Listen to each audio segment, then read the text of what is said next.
before we had everybody we were expecting. So with Dave and I, we have a quorum, and I'll read the opening meeting law language, and then we'll open with a roll call and open the meeting from there. So pursuant to Mayor LaChapelle's May 19th, 2021 Mayor Authorization in accordance with Massachusetts 940 CMR 29.10, this meeting of the East Hampton Board of Public Works will be conducted via remote participation. We'll open with a roll call. Thomas Smallsbury, myself, present. David Fagnan. Present. All right, I'm going to make a motion to open the Board of Public Works meeting for September 15th at 5:03 p.m. via remote participation. And I will second that. All right, all in favor? Thomas Smallsbury, yes. David Fagnan? Yes. All right, meeting is open. First item on the agenda is public speak. I do not see any members of the public who are not involved in this evening's meeting. Item number 2 is mayor speak. Greg, were we expecting the mayor this evening? Yes. Okay. We'll give her a little time. We'll move on into item number 3. Dave and I can approve the meetings, and then we can get into item number 4. If she joins us, we can return to that line item.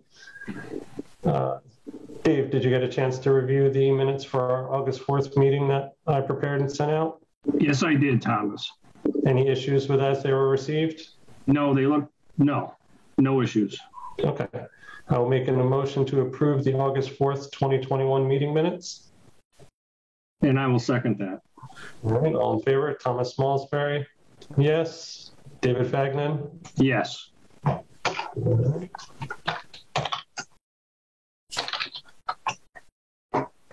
All right. Item number 4 on our agenda, Parsons Ferry Street intersection design and options presentation. Would either Van, Jeff, or Dan like the authority to share a screen or to walk through this at all? Yeah, I would like to be able to share my screen at some point. Greg, or do you guys want me to start? Or Yeah, Thomas and Dave both have copies of the July 2nd memorandum on the Yes. that presented the 3 options, so they know what we're here to discuss. I mean, if you want to just kind of get into it, that'd be great. okay. Just off the bat, just for an understanding, the conceptual improvement plans were prepared to minimize the impacts of the surrounding properties, which we discussed with the city when we kicked off this project. We're looking to meet with the board tonight to discuss these concepts and receive input before we move to the next step, which is design. We understand that, that the goal of this meeting tonight is to discuss the scope of work and the limit of work. And just to understand, we do agree that shifting the wall will improve sightline. However, it comes with a cost, increased construction costs. There's also an increase to the abutters, et cetera. And, it does require some easements and utility coordination. If we shift that wall, whether it's, a foot or 2 feet, what have you, it will impact the utility pole that is within that property that is left, or I should say left of Parsons. So, we just, before we move further into design, we just, want you to understand that we did look into, the wall, and we understand that that's causing the greatest deal of sightline issues. But the concepts that we provided were to have the least amount of impact on the area. So I can go through, if I can share my screen now. You should have the ability, yes. I can go through our memo. I don't know if you want to go through it word for word or just go over each concept. You did state that you're familiar with what we did, but what the purpose was to review the site distance. And in each case, we do improve the site distance, not by a lot, but it is an improvement compared to the existing condition. So the existing condition, looking to the left, let me just go to a plan first. It'd be easier to. So you have Parsons Street, Ferry Street. The existing alignment of Parsons Street entering Ferry Street is at a little bit of an askewed angle. It's not perpendicular to Ferry Street, which does have some impact on the site distance. So the existing ISD intersection site distance to the left is 155 feet. I'm just going to go back to the chart here. And then looking to the right, you have plus 500 feet. So there's really no issue looking to the right. The desired site distance is 335 feet for the conditions that are out there, and that's for 30 miles an hour when you're traveling on Ferry Street. So we looked at 3 different concepts. The first concept was relocating the utility pole. In doing so, we gain in that concept, and I'll go to that concept now.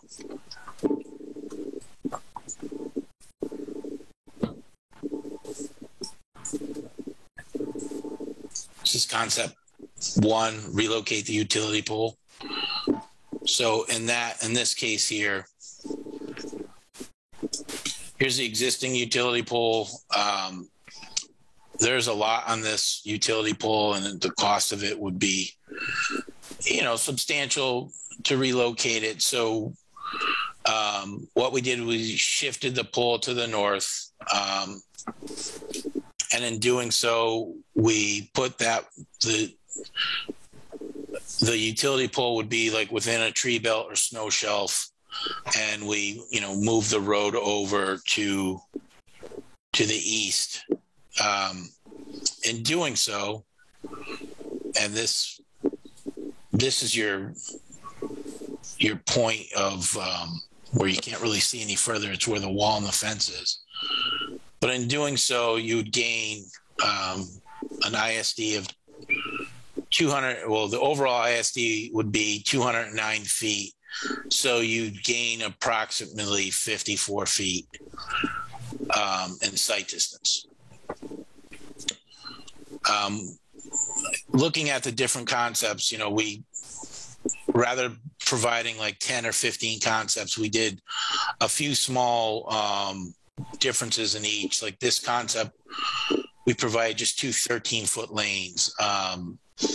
And then you'll see in other concepts, we provided shoulder, et cetera, which has an overall effect on the sight distance. But in general, whatever is chosen for the design, whatever we do will have some slight or minor impact on the overall length of the sight distance.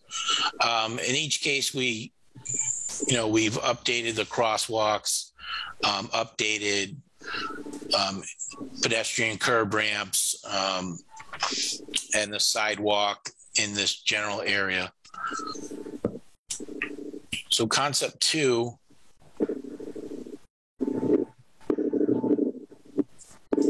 rather than moving the utility pole,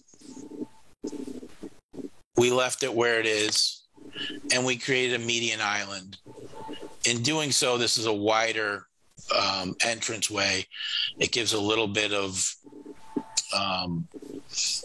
area for the pedestrians, like a refuge island when crossing Parsons Street.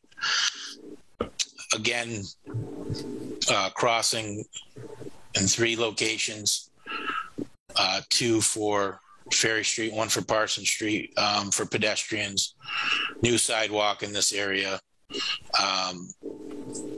The difference here is we're going to gain intersection site distance to the left, but it's less than the first, by 37. Now we're increasing the site distance by 37 feet. This option was chosen to somehow maintain the utility pole where it is, but have like less impacts on the property to the right or the east.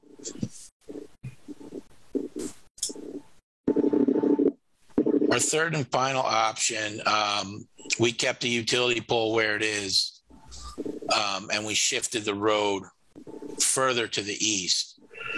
In doing so, you gain 206 intersection site distance. So you're gaining about 51 feet compared to the existing condition.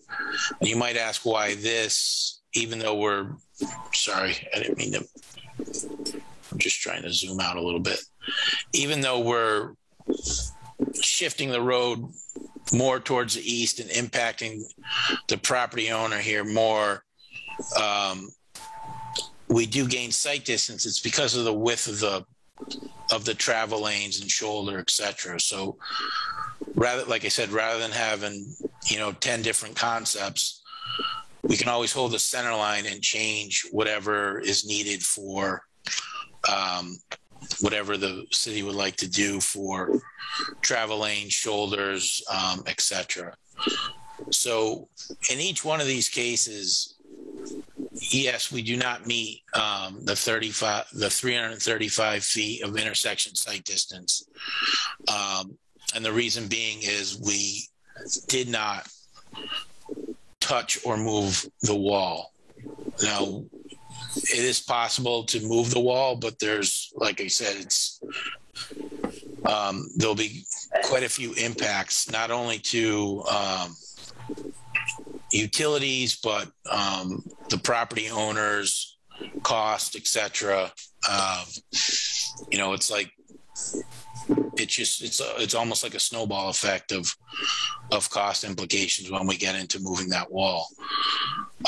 We did put together a conceptual cost estimate or ideas of what the additional cost items might be. And then, if we were to replace the wall in kind, all 280 feet of it at a 3-foot height, it would range anywhere from $185,000 to $225,000. Just understand that this doesn't include utility relocations, bracing of any utility poles, coordination with the utility companies, any new retaining wall that would be designed, you would require structural and geotechnical assessments. And then, like I said, this wall height that we're providing here is a 3-foot height. Once you move the wall back the wall will require to become higher to hold back the ground behind it. So, we're just trying to give an idea of what the replacement of the wall would cost. To move it further back, it's going to have a little bit different implications.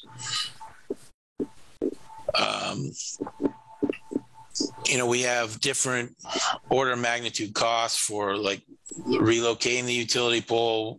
We're estimating in between $465,000 to $575,000 for concept number one. Concept number two with the median island, it's a little bit higher. The range is 480 to 557. To retain the utility pole, it's a little bit less than the other concepts. These costs, however, do not include any wall rebuilding or moving. It's just for what is shown below in these concepts here, which includes your sidewalk work, your pavement and and striping, your relocation of the road, full depth reconstruction, that sort of thing. And each concept has a little bit different impact on the permanent easement to the property to the right. The first one is about 2,400 square feet. The second one is just over 2,000 square feet. And the third one is just over 3,000 square feet. In all three cases, we're impacting a property area that is just a grassed area. So,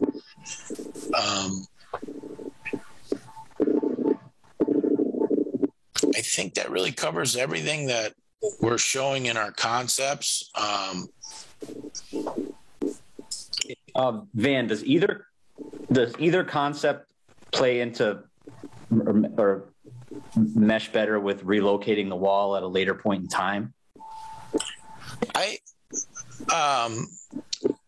don't think it has like a huge implication, but depending on where, like this site distance location for each one of these changes a little bit, but if the wall gets moved back, we could always move it back based on where the location of like whatever concept is chosen.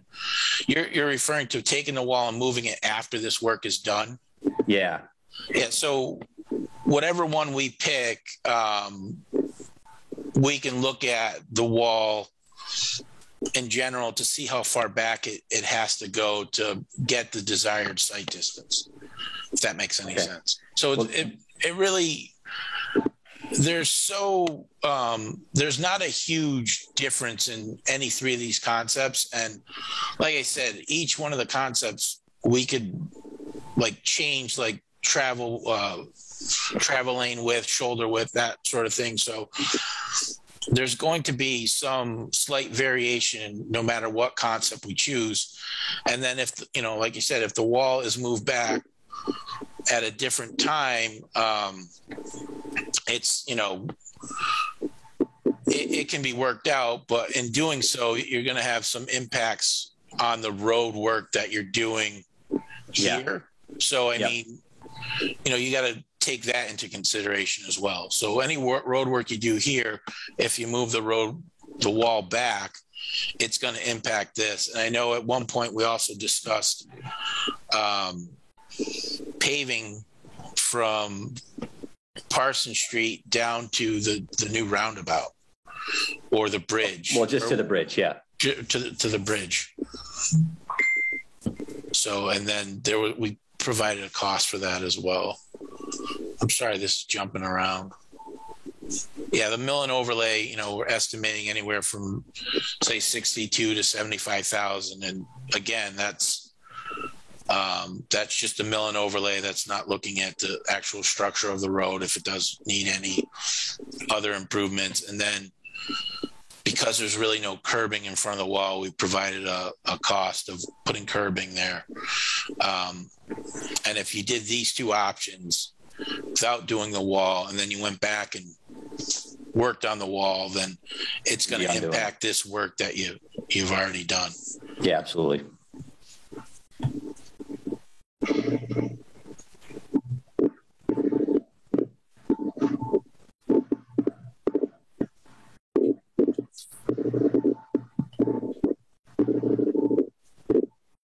All right, I believe, looks like, Jeff, do you have your hand up? Do you want to point in any discussion on this, or? I don't know if I got my hand up before the mayor, but okay, sorry.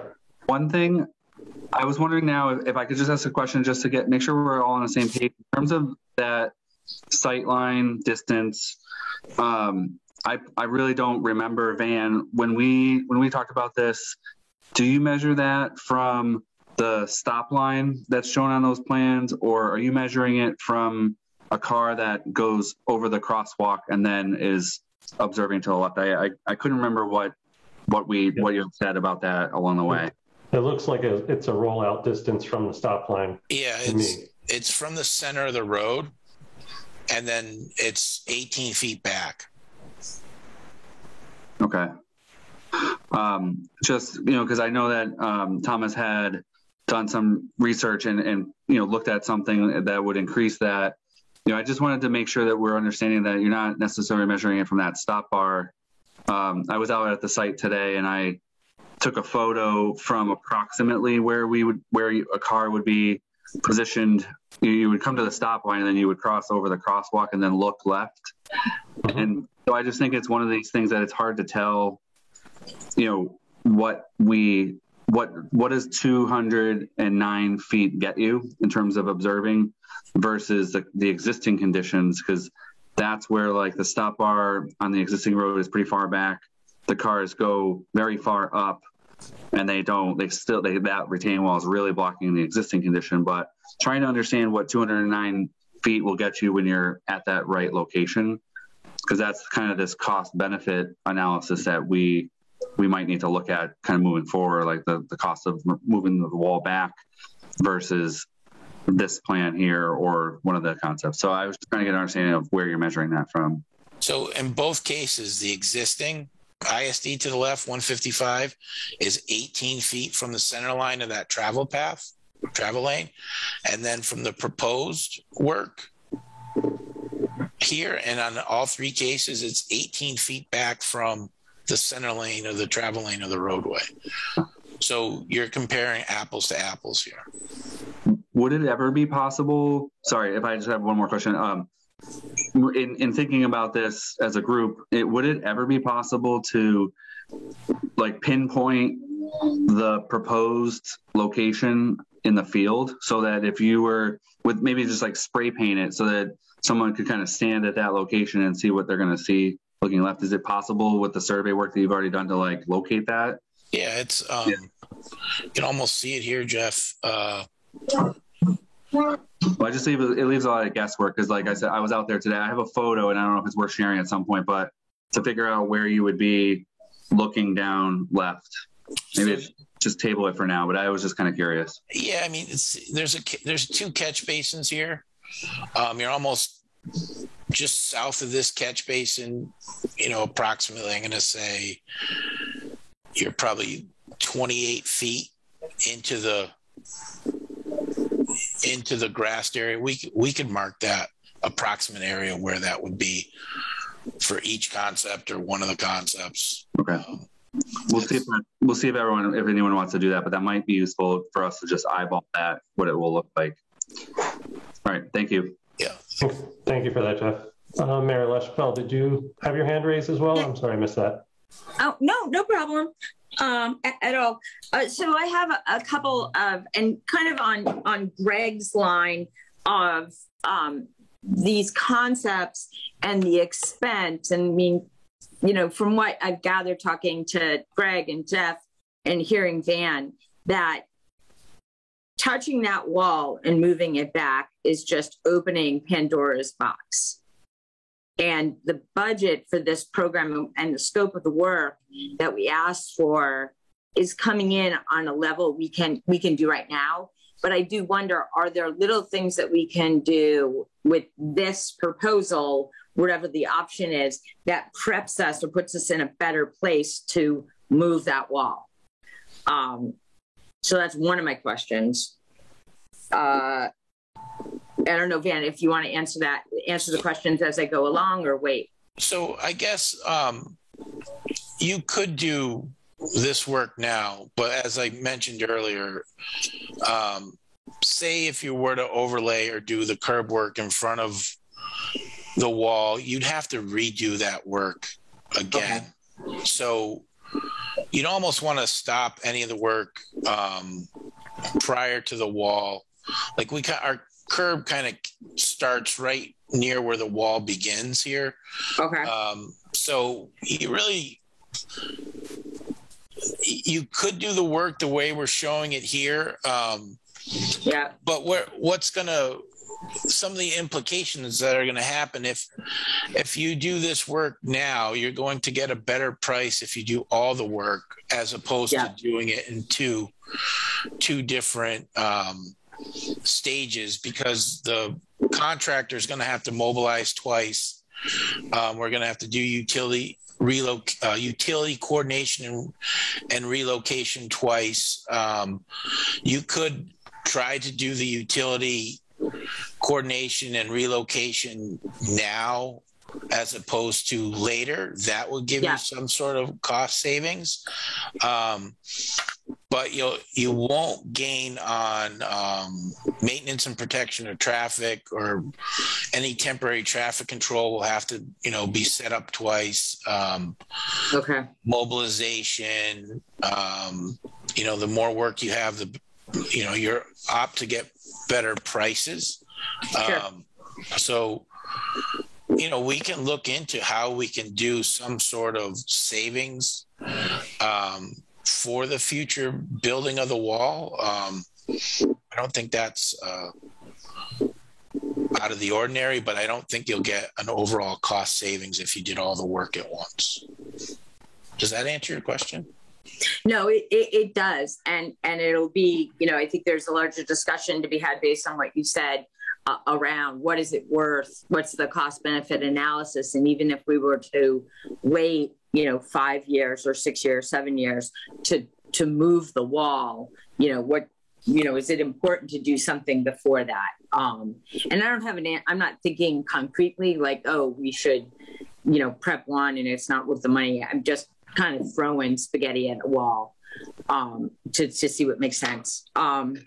And that was very helpful. So the other I have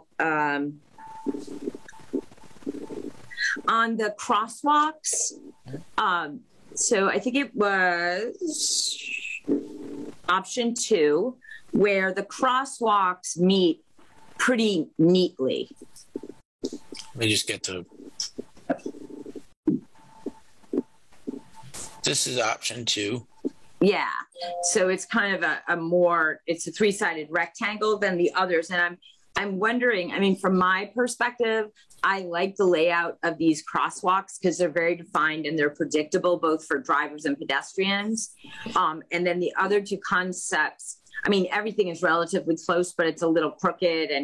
And when you're looking west, that the crosswalk in another concept was further down Ferry Street. Yeah, like that one. And I'm wondering if that's because of the slight differences between the concepts. Is that why the sidewalks vary? The crosswalks vary from the different options, or? If you look at, you have a driveway here, and then there's the crosswalk and a driveway here. Yeah. It's pretty much the same thing. The only difference is this is much wider. Okay. This roadway opening is much wider because of the median island. Yeah. So what you're seeing is a narrower roadway. So that's why you're seeing the space. Okay. In between.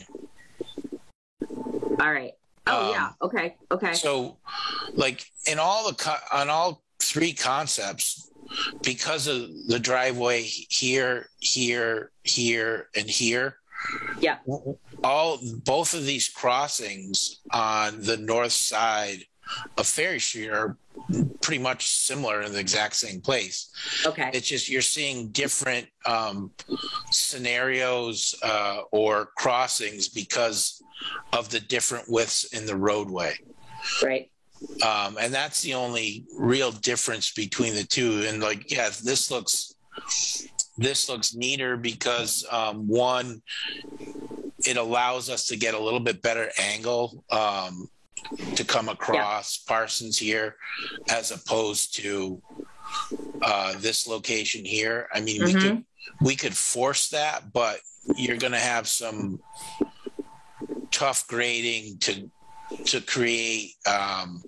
You'd almost have to create like a little island here for this to come back this way, and then this would be a lot more flattened out than what's shown in concept 2. And then the good thing about it is because we moved this so far back, we'd have all the time in the world to grade this or even put a curb behind it. So, but that's why we're seeing a big difference between the concepts. Got it. No, all right. That's very, very helpful. And then the concept 2, again, with the median, I mean, I know that you're offering us options. Is there any research or data that when you have a median at this type of an intersection, it's a visual reminder, but also a physical guide to keep clean cars more in the correct position or more aware of safety as far as, I like the pedestrian refuge in the middle, but I'm wondering, intersections like this with medians, do they tend to be safer or have a lower incident of, collision? I'm going to say that the median island will definitely slow down traffic. With any new, whenever you change an intersection or like the geometry, the first few years people have to, or drivers, I should say, need to get used to it. And you'll probably see an increase no matter which one of the concepts is used. You'll probably see an increase in crashes, and typically they're angle or rear end crashes. I think that the benefit here is, the pedestrians do have a refuge island. We can make this mountable for trucks. Yep. This first portion, but there still would be some sort of comfort for the pedestrians crossing. I definitely feel that in doing so, vehicles traveling north along Parsons Street will see the island and definitely slow down to an extent. And then vehicles making right or left turns from Ferry Street onto Parsons, because of the island, will be traveling at a little bit less speed than as opposed to no island. I'm not aware of like any study that there's probably a study out there that says that this is a little bit better, safer. I know that median islands it's like a traffic calming scenarios that it will slow down traffic. So overall, it could definitely slow down vehicles. But in the same sense, you're going to have a utility pole in the middle of the island here. And it's no different than it being, because you have the same distance off of the curb of where the utility pole would be here. Vehicles are prone to hit just from one side here, but now there's an option of it getting hit from two sides. So that should be a consideration as well. Yeah, actually that was, I do like option 2 for the reasons you said for like traffic calming. My main concern was what's the barrier protecting the pole, for stray cars making a right off a ferry that may not make the full 90-degree turn and clip it, or northbound traffic on Parsons that doesn't make the curve to the right and would, that would sort of be in the line of traffic. Where you have these diagonal hash marks, what is the safety structure there protecting the utility pole? It's just like your typical utility pole on the side of the road. Okay. So it's no crash barrier or absorption barrels or anything like that. You could put something in, but that's expense, and the island would actually have to be longer and then on a curve. And typically these impact attenuators are connected to a long piece of guardrail or bridge or what have you. So in order for you to create the length of need required, this island would have to go pretty far down. And then, like I said, it was more a conceptual question. I like this design other than the fact that it leaves an obstacle in the line of traffic for northbound traffic and, stray right-hand turns off Ferry. Yeah, it's no different than a utility pole on the side of the road, because you're on the outside of the corner. Yeah. Only it's on the outside of the lane. Now you're going to have it on the inside of the lane, but for 2 lanes. Van, I got a question. I got to ask it. I was a big fan of doing this, squaring it all up. But what if we left the skew in place and just improved the skew, like kind of where it is? Would there be savings in the intersection improvements that could be put towards the wall, do you think? I think the skew really, I think straightening it out really improves your sight, like your sight distance. If you're saying let's move the road down here, but keep the skew right as it is, and remove the wall and move the wall.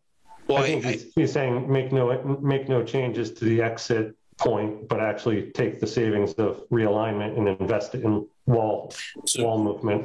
Okay, so you want to keep the street the way it is and just put the investment into the wall? Well, we could make improvements at where the skew is. You know, and if there are things that can be done, if you looked at it and said we can do this sidewalk, this crosswalk, etc.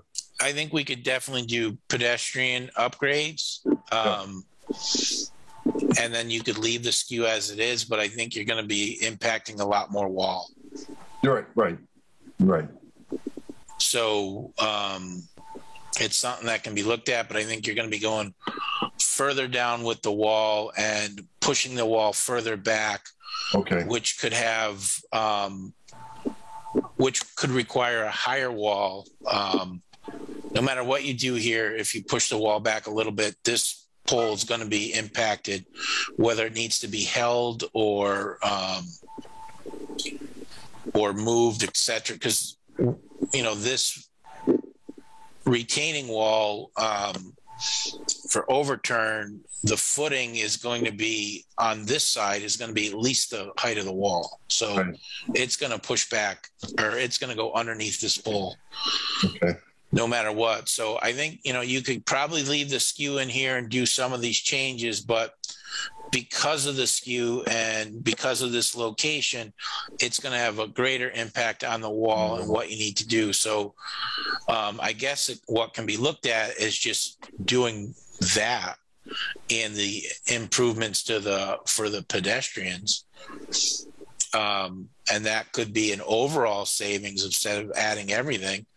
That's something that can be looked at, but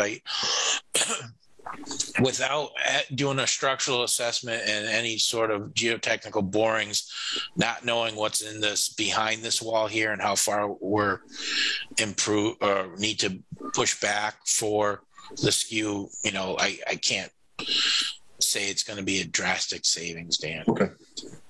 But no, it's a thought, though. It makes sense. I have a couple of questions when we get a chance. Yeah, Dave. Excuse me. Sorry. Just a quick step back. What is the instigation for this I'm familiar with this intersection. Have there been a lot of issues down here? I've driven it 1,000 times and I've never seen an issue at this intersection. I mean, why are we going through this process? I'm not familiar with why we're doing this. Yeah, I mean, I can jump in on here.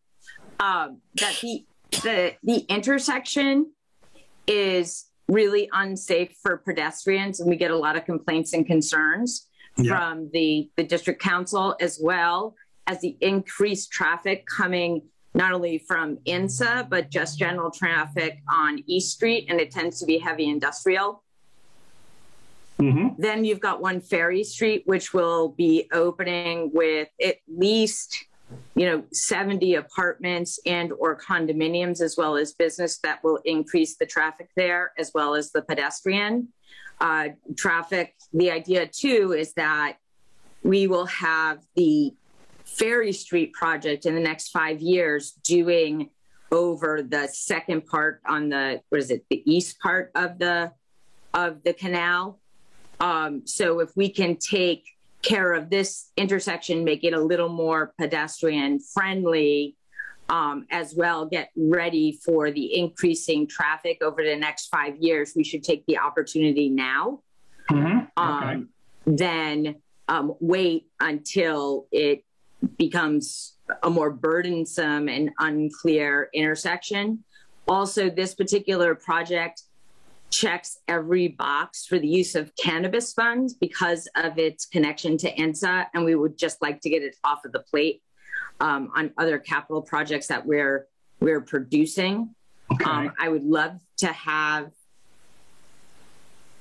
a dispensary on South and Main to be able to fast track that, but we're in a different point. But this was a pinch. We also, based on our MassWorks application, we have a new connection to the bike path coming. I don't know how close it is to that crosswalk. Maybe Greg or Jeff know that. So we'll have more bike and pedestrian traffic there as well off of the bike path. Okay. All right. So also, I kind of figured it was a pedestrian driven decision. This is just, I don't know, maybe a rookie question. Why don't we take the funds and improve the pedestrian safety as all of this says, and not being a state highway, make it a 3-way stop? I mean, I can let Greg speak to that. I'm not the 3-way stop. I like the idea of the design of this slowing, especially with the median, slowing down traffic and making it more apparent and reminding to drivers and big trucks. Well, a 3-way stop will definitely slow down traffic. But one of the stoplights would be on a hill. I don't know. I mean, now just stop signs. A stop sign would be on a not stop lights. No. No, stop sign.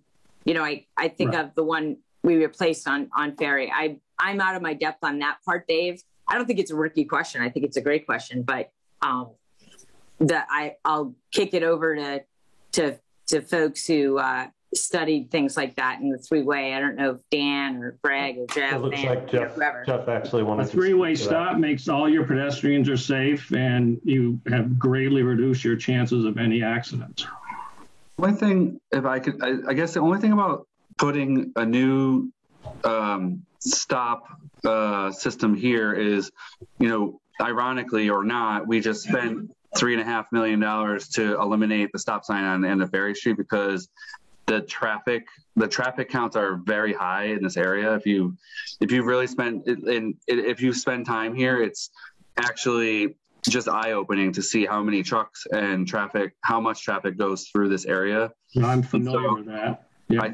I think that it would be counterintuitive to what we just did with the roundabout, which was to remove the stop so that it'll free up the traffic. Because I think that's the expectation over the next 5 years. And I think the mayor said it. I think the traffic counts that were projected for the One Ferry Street project, you know, we're like one building in.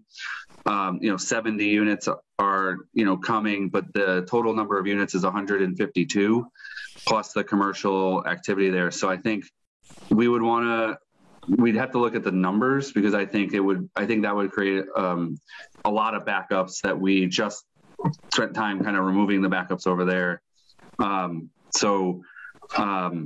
I suppose. All right. I forget what your first question was, something too, and I thought I had what was your first question? The initial instigation, Right. but I understand what it is. I understand that now, Jeff. Yeah, and I think, the issue is that maybe there are not accidents there, but if you ask people who drive that intersection, it's very tricky to pull out. And so I think that was the idea was, what we're trying to do with funding sources is find the projects that are the closest to line up with that cure. And so we wanted to focus here because it builds off of the roundabout, which approximately took like 6 projects off of our complete streets list. Mm-hmm. And this intersection has 2 or 3 projects on our complete streets list. So we've been kind of going through and trying to resolve projects that are in that list. And then the last thing, it hasn't really been publicized yet, but we are about to embark on a planning grant that will look at the whole neighborhood adjacent to this. So the new city neighborhood, so all these side streets, Plymouth, and all the side streets that run off of Parsons. So and the goal is to look at ADA improvements and the underground infrastructure in this neighborhood and start probably like a 6-year program to upgrade the new city neighborhood. So this would be really focusing on this side of town, which hasn't gotten a lot of attention, in a long time. So this Parsons Ferry one was going to lead it off, kind of matching the Mass Works grant, and then we were going to build back into that neighborhood with upgrades over the next, decade or something. But Sure. That's kind of what led us to this intersection. Well, it's your guys' money. It seems like money that could be spent otherwhere, in my opinion, but it's okay. Do we want to have any discussion?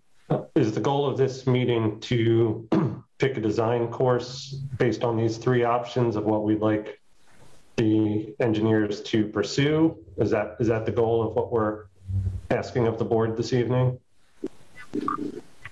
Yes. Okay.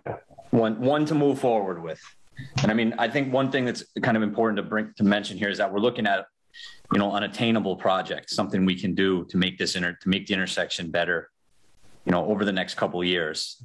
We really, I agree, it'd be great to move the wall back, but this goes from a, $600,000-$700,000 project to probably $1.5 million, maybe almost $2 million by the time we had that, did all the research and got a wall design that would work. So it's not perfect, but it's going to be better. And if it's something we can look to cannabis funding for, it's a good use of those funds. So it's like Jeff and I kind of spoke about this a little bit earlier, that what we're looking at is something that we can reasonably accomplish with funding that we kind of have an eye on. Like to have to come back or go to the mayor council and look for $1.5 million or $2 million. If I knew that money was available, we might look to spend it somewhere else because we've got bigger ticket projects. But this is something we can do with some funding that's available. We can't take cannabis funds and go and replace sewer main or water main with it. So it's a good use of funding that we can look to. So. I have a question for the whole group, which is, we were trying to keep this on a forward moving track, and I still think we're doing that. But in light of these questions about the line of sight, Tom, it's one quick question. Would you be willing to let me share my screen to show a quick photo? Because what I'm wondering is if the board would take one more meeting. So what I think would be really important is to understand, especially the third concept, I think is the one that gets 209 feet of line of sight. That's actually option 1 gets the largest. Okay, I think the third is concept 3 is the next greatest line of sight. But with the largest public taking in that one. Okay, if we had a chance to have VHB mark that location 18 feet in from the center line, I think we kind of need to see where that is to know if the wall is really an issue. So am I able to share my screen? You should be able to. Okay. Let me stop sharing first. Van may have to stop first. 1 second here, sorry.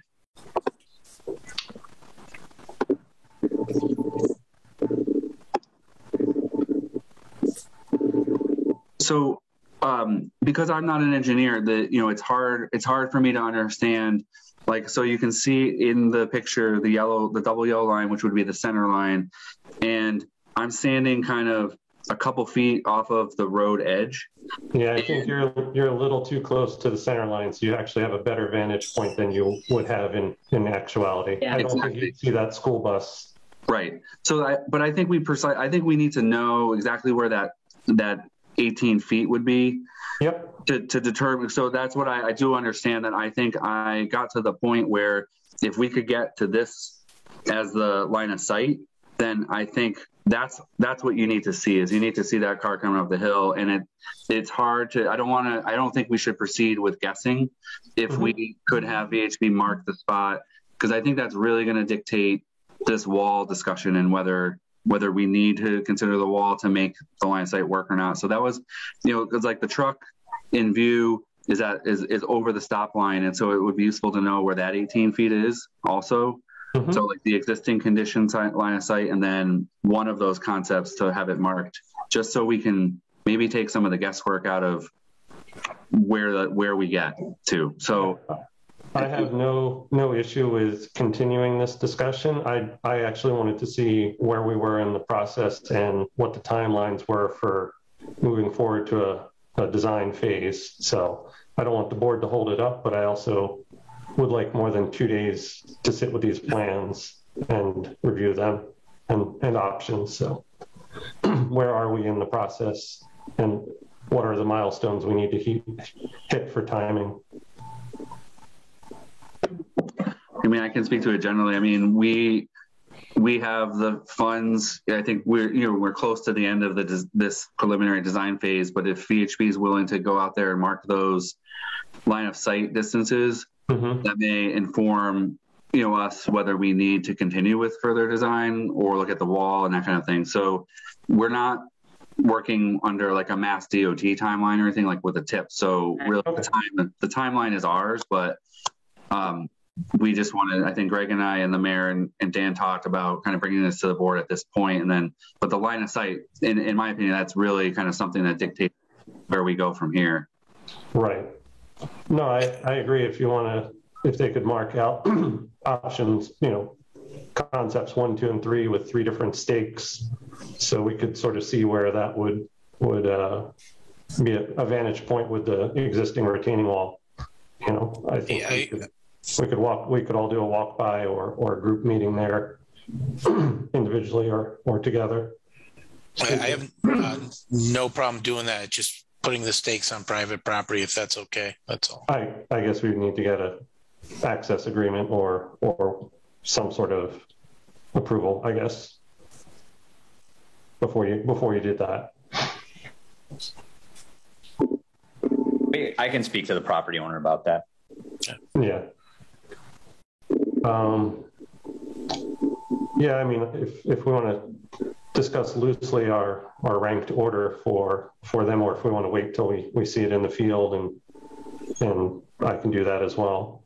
I'm also,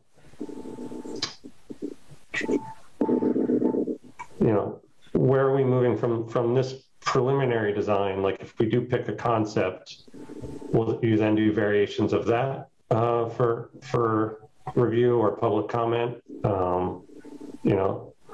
I was kind of, before we had this discussion, I sort of wanted to see, if we took one of the designs, say like option 1, would there be a way to get almost like 3 analyses done on it, where we could have like option 1A, where it's, full realignment of the wall, modified to get the 335 target, or would there be like a 1B where we modify the east end of the retaining wall to accommodate the 335, and then repair and repoint the remaining portion of the wall? And then option C, basically as you presented, option 1, but also carrying the cost for repairing and repointing the wall, because it looks like the wall from the Google Street View, the wall is in fairly compromised, especially at the eastern end in front of 50 and 52, where it narrows down. So I didn't know if there was a way to say, like, this is design we're looking at, because we're saying, it's going to be expensive to move the wall, but, we've never been presented with, that sort of hard cost to say, is it worth it? Because, we may not revisit this intersection again this century with an opportunity like this. Is it worth trying to get the, ultimate design goal, or is it standard to use the secondary SSD as a safe goal and rely on someone on Ferry Street to break in time? So, these are just questions I've had over the last 2 days since we got this in our packet. So I just wanted to sort of know what the process from here on out was, what we'd be involved with. So right now we've provided concepts. We're hoping that we can get an idea of what concept we can move forward to for final design.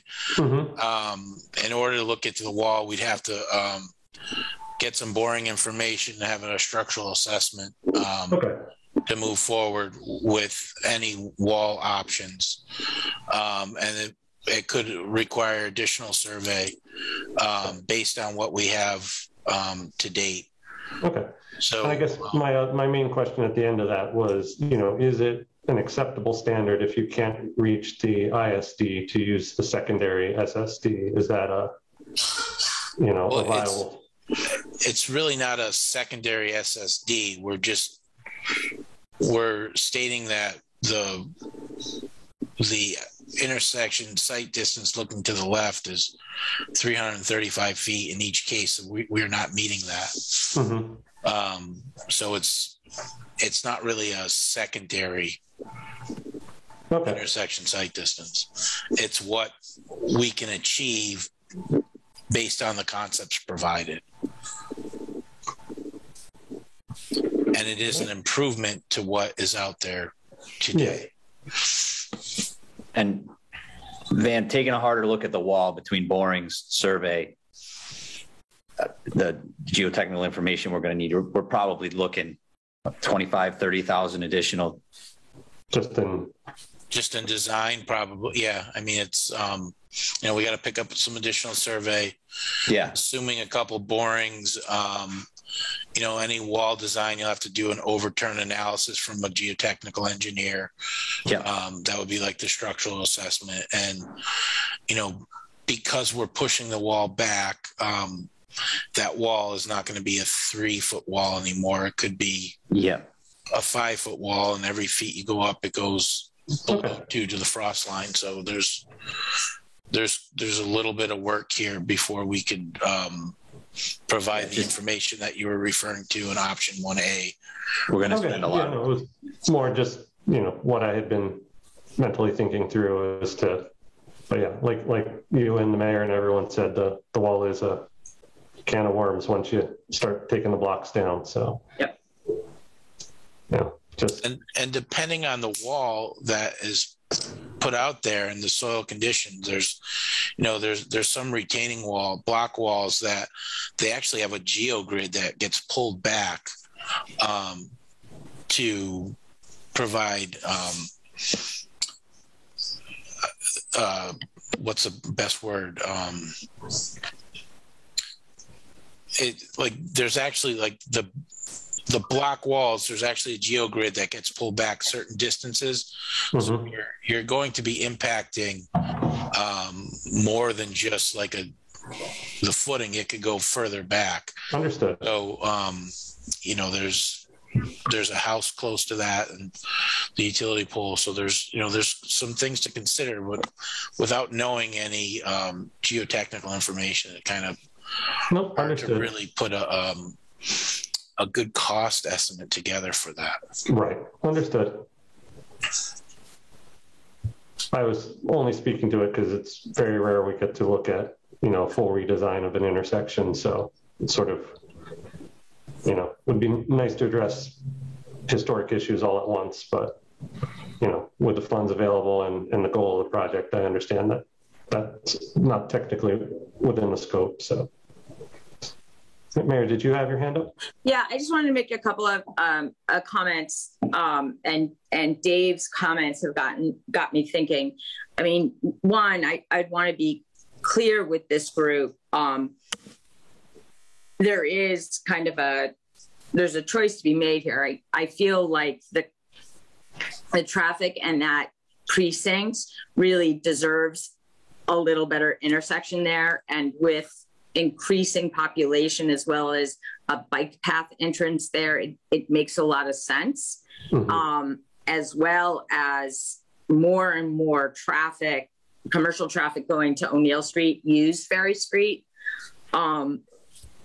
The other is something that that my team has been very successful at when we show the improvement of that the city improved the intersection with one of these three options that is shown by a design firm that it improved, not necessarily fixed it. It helps us go for additional grant money because it shows that the city has skin in the game. So when we go back for something in that area, and I'll remind you that's not too far from wastewater, and we have a lot of school buses that go in and out. It helps us make the case of why the state or federal government should be throwing money into a grant or awarding us money because we've already started. I would,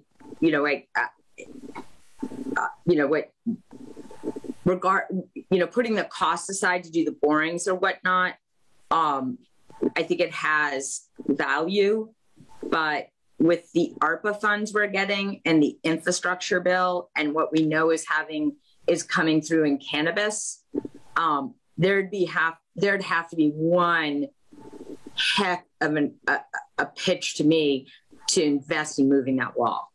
I mean, I think, what Dave is saying about the three-way stop sign and where else we invest, I do think that one of these options a little more fleshed out is the way that we should go as a city. But doing more and taking hard looks on moving that wall, I think that happens only if somehow we get a bucket of money and the only thing we can do is use it there. So that was, those are my, in my mind after Dave's comments, I can't imagine a world where I would ask for an appropriation to push that wall back. Understood. And that's the other thing I would remind the board, making the decision, my intent is to fully pay for this with cannabis money, which requires an appropriation. Cannabis funds are something I have to go to the city council and then the finance committee, and they will ask for recommendations and thoughts. Like it helps from this board to bring that. That would be in the packet with the request of an appropriation, and they have to vote. Finance has to give an up and down on it, but it's the council that needs to say I can do it. So there's another, I don't know, I would say check and balance on the spending. It's not this meeting. I was actually wondering why we were involved in this, because we're usually not on street issues. We are the road commissioners, so I've asked for more involvement. They changed Williston Ave last year without even asking us anything. I'm sorry, what was that, Dave? They modified Williston Avenue last year without even, I just drove up on it and said, oh my goodness, what happened here? Yep, and that is why I was a little irritated by that myself. That is why they're here tonight, and we're going to be more involved moving forward. So, okay. What did we do to Williston Avenue? The temporary put bike an lane. 8-foot bike path on it. Oh, yeah, the temporary. Yep. Yeah. So again, I mean, I would just speak to that, around irritating. It was a pilot. It wasn't going to last forever. It's in the past. It's all good. What? It's in the past. Yeah, but I just wanted this might happen again where we have an opportunity to get some new sidewalks or those little flashy things, and the state forces us, like our application, to do something like and try something out of the box. So I just, but we'll have more communication. I also, I think this is another opportunity for the public to weigh in or watch the recordings of the meetings around what's happening with the roads. Mm-hmm. A lot of our ARPA money as well, if we actually get an infrastructure bill, the work around the city on roads, on different kinds of infrastructure, if all goes well, will literally physically change the look of our city and the flow of traffic, and the wastewater treatment plant and whatnot, that those are big moves. So, I think it's using the board, and this board has very unique oversight of, the roads, but also sewer and water rates and whatnot. There's a flow of revenue that comes in and out while it's not attached to this project or road projects. In general, no other board really has that up and down, has that influence, the monetary influence, which, yes. So that's my pitch or, clarification. Yep. Thank you. Yeah, I want to make it clear. I was not looking to spend more money and have to move the wall. I know we have other places that money needs to go. It's just my completionist of once you're dealing with an area, try and leave it better than you found it. So Tom, I mean, this conversation was really extremely helpful, from, stop signs to looking at the wall and pushing it back. My question to Van about, okay, if we do this and we got money to do, pushing the wall back, are we redoing, what, and, him saying, well, you're redoing all this part of the project. Yeah, you're doing that whole southern edge again. Right. So your cost savings, and I would want to find one of these options and then do a little study, a traffic study or whatnot, to see and put up the speeding sign that gives us some informal data to see what has changed on Ferry Street because of this, and then figure it out. But I have to actually go to the meeting that Jeff just started on the reuse of our schools. It's the first meeting with the consultant to hear where we're going. So, okay. Well, thank you for your input. Thank you, Mayor. Thank you all. Thank you for your time. Yeah. Thank you, Mayor. Have a good night. Yep. Not to push it any further, but I guess, has there been any study of that retaining wall to ascertain its health status and longevity? No. Okay. I would just hate to do all this in a year or two, have partial wall collapse or something along that line. So, all right. So, okay. Do we want to take Jeff's suggestion and continue this to our October 6th meeting? I think that would be a good idea. Okay. I know it's about 3 weeks away, but if we're able to stake out that in that amount of time, we would need to understand that we can get out there and enter that person's property quickly. Yeah, man, I can call him. I can give him a call tomorrow. Let him know what we're doing. And I think it'll be an issue. And we'll get out there hopefully next week, and we'll make a mark in the road for the existing, and then put in 3 stakes when we'll write option A or option 1, 2, and 3, whatever. Yeah, keep it consistent with your. Yeah, I can't remember what we had there, but concept 1, 2, and 3. I threw the letters in there. I apologize. Yeah, sorry. But yeah, we'll get out there next week, as long as And then, Dave, once we know if and when those stakes go in, you and I can independently go out if you would like to see it in person. And I'm sure Jeff will go out and take some photos for the presentation from that location. But yep.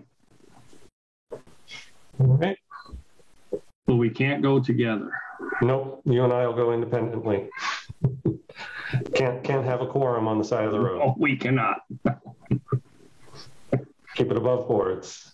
All right. So I guess I will make a motion to continue the discussion of the Ferry Parsons Street intersection to our next meeting. And I will second that. All right. All in favor? Thomas Malsbury? Yes. David Fagnan? Yes. All right. Thank you for your time, Van and Dan. Gentlemen, thank you very much. Yeah, thanks, Dan. Thanks, man. Mm-hmm. Thank you. All right. Item number 5 is director's report. Do you have any non-Ferry Street, Parsons Street news to relay? I'm all set to go, guys. Yep, you're all set. Thanks, man. Thank you. I'll let you know as soon as I talk to that property owner. Thank you. Appreciate it. No, I won't keep you guys much longer. As you can see, we got a lot going on with Main Street. Charles Street's moving along. We got some work going on, and I'm down behind the mills, or in the mill complex there with one of the mill owners. So, we're pretty busy these days, but Main Street, the replacement of those 29 catch basins, Baltazar's out there as a subcontractor for Warner Brothers. They're moving right along. I wasn't able to get a count today as to what they're up to, but I do think if the weather at least somewhat cooperates, they'll be out of there within 3 weeks with all the catch basins done. And Warner Brothers has asked for permission to have temporary pavement in and do the final paving in the spring, which we did tell them that would be okay. It'd be great to have it done by November, like the contract says, but having temporary blacktop in there and giving it the winter for everything to settle will help us get some better grades and, hopefully prevent any settling after the structures are in. So there's kind of a silver lining to waiting over the winter, but as much as we'd like to see it done. Charles Street, you have to raise some of the manholes twice then, right? They would, yeah, that would be on them. You'd have to raise, okay. All right. Yeah. They'd put them in and then just put temporary patch around them, and then and raise them in the spring when they milled the whole off. But Charles Street's moving right along. They're the sanitary sewer replacement. They hit a water service today, so that slowed them down by a few hours. But they're thinking that sanitary sewer may be done by the first part of next week out to Clark Street. So that's kind of the first part. They got to do the drain line and then restore the roadway, but that's moving along nicely. That's kind of, most of it for right now. I did have to attend the Board of Health meeting last week. We received just to support the board of Health in upholding their regulation that prevents private wells from being drilled. They received a variance application from the Hampton East Condo Association at 359 Main Street to allow for two. I think they were 2 irrigation wells to be installed on their property to avoid purchasing water and have to pay the sewer rate from the city. Board of Health regulation that prevents the installation of private wells in the city where public water service is available. So we did, the Board of Health did deny their variance request. Okay. I wrote a letter.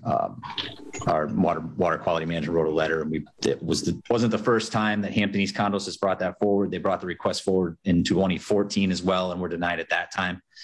And we may receive further push from them through litigation, but we will see what comes from that, from the Board of Health denying that. So our regulation. Our DPW water and sewer regulation just points to the Board of Health's regulation to deny that. So that was the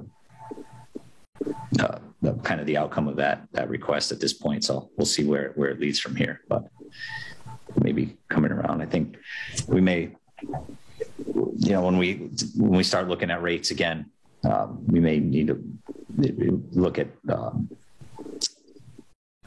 some type of structure for a facility like that, where you have entirely separately metered. Maybe it's something we can talk about when it's on the agenda, when it's an item on our agenda. Yeah, obviously. Yeah. Yep. Mm-hmm. I guess my only question to you, I saw a news posting that Glendale Road was closed for a bridge inspection. Was that routine inspection or? Yeah, that was a routine bridge inspection by Mass DOT. They had called in for police details, and the details didn't get filled. So there was, Chief Alberti opted to close the road. He has the authority to do that. So that was, we helped him with the detour, and the inspection got done. I don't think it was closed all that long. Just made the news. That's all. Yeah. An afternoon. That was it. Yeah. Yeah. One of those things that was out of your control. It happens to us too. You want to get the project done, and if the police details don't get filled, it can. No, it was more just a question of whether it was routine inspection or if there was a critical issue. No, routine. That the work we did there with GPI, I'm actually looking forward to seeing the inspection results from that yesterday to see what their inspectors' thoughts are on all the work we had GPI do there recently. So, how did Wamelco Way go? It seemed like it took a little while. Yeah. I'm sorry? It looked like it took a little while. There's a lot of work down there. Huh? Yeah, we got a sanitary sewer line in from bottom of Womelco that ties to the bike path all the way to the top. And eventually we'll tie some of the flow off of Main Street onto Womelco and get it down onto the line that runs under the bike path. But getting under Route 10 and that portion it's not something we're going to get into right away. Probably maybe next year. Yeah. Cool. I got a question, Thomas. Yes, sir. With the 2-person board, what happens if, say, you vote yes and I abstain? Well, I believe in the next week or two, if City Council approves, we will have a third member. I know there is a name making its way through the list, but all right. I believe anything to pass needs 2 votes. So, yeah, no, that's what I was thinking too. Yeah. I'm not saying it's going to happen. I was just no. Or if you vote yes, during our discussion today, because I wasn't voting for anything today that we were talking about. So, well, I'm glad we continued it. Okay, awesome. It's a tough, that's one of the things we get. In my time, not all that long as director, we get more calls about that intersection and complaints than it's second to only the 2 new roundabouts, which we get plenty of chatter about those, but the this one does get quite a bit. I personally think the Ferry Street one is pretty good. The other one near my house, not too happy with it. Yeah, the one on Ferry Street, you're not seeing the traffic backed up to the bridge anymore. No, I know. That's an important thing about the one on Ferry Street. That's what I think. That one's pretty good. There's no backup on Park Street either. It's a big change to what was there, but I think it's there for a couple, the 2 purposes it really is going to serve: getting a lot of people in and out of that school when the other 2 close and everybody needs to be there. And they don't get there over a 5-hour period. Everybody's dropping their kids off between 7 and 9 and pick them up, between 2 and 3:30. So that's what I tell everybody when they whine at me. So yeah, and to get kids across the streets, more, safer than they were. There was a lot of trouble with, and I've worked on Park Street. People just drive, they drive very fast on Park Street, and it's. Oh yeah. It's increased the traffic on my street, which is a detriment, though. Yeah, have you been through where Williston, the raised crosswalk Williston installed? Oh, yeah, sure. Pretty good. Yeah, I kind of, came better than I thought it would. I thought so too. I think it's as minimal impact as it can be. But and it does. It's going to slow people down through there too. So. Yeah. Yep. Okie doke. All right. Well, that was a good one, Thomas. Yeah, sorry we kept you. It's a real meeting finally. My Wednesday night is open. It's all fine. So. I will have a couple. I know that there's going to be an abatement on the 6th also, so that'll be on the agenda. Okay. All right. Yep. Just get us any info as early as you can. Yeah, we'll probably try to do the abatement first. I don't think that'll take that long, but it'll be on there. Okay. Thank you for your time. And if there's nothing else, I will make a motion to adjourn this evening's meeting. I'm good. Yep. I'm not going to abstain from that? Nope. All right. All in favor? Thomas Malsbury? Yes. David Fagnan? Yes. All right. We will see you all on the 6th. Have a good All right. Thank you, guys. Thank you. Have a good night. Good night.